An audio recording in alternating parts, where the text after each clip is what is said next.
Once upon a time, there lived a little girl who hid her humble origins all her life and preferred to invent her own legend. Once upon a time, Gabrielle Chanel was born under the sign of the Leo to a traveling peddler and a laundress who died at 32, exhausted by life.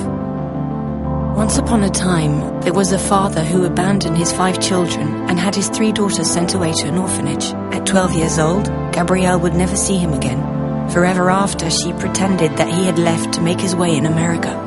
Once upon a time, there was an orphanage behind the walls of a convent, the Abbey of Aubazine, where Gabrielle spent nearly 7 years.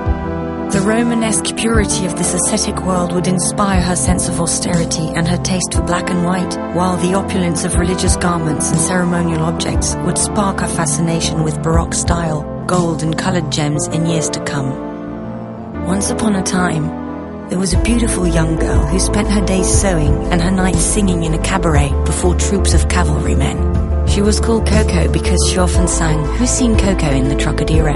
She always preferred to pretend that Coco was the nickname given to her by her father.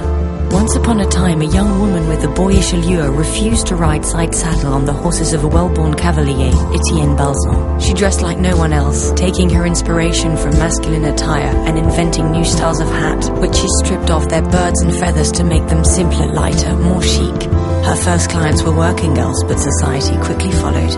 Once upon a time, there was a great love named Boy Capel. English, wealthy, and cultivated, he was the man of her dreams. He introduced her to literature, the Orient, and the esoteric. Boy helped Coco become Chanel. She decided to open her first boutiques in Paris, Deauville, and Biarritz. She wanted to work to win her liberty. Once upon a time, a revolution came to pass when, in a stroke of genius, Coco Chanel transformed the female silhouette. She shortened dresses, revealed ankles, freed the waist, eliminated corsets, revived jersey, cut her hair and bronzed her skin. Chanel closed one era and launched a new century of fashion.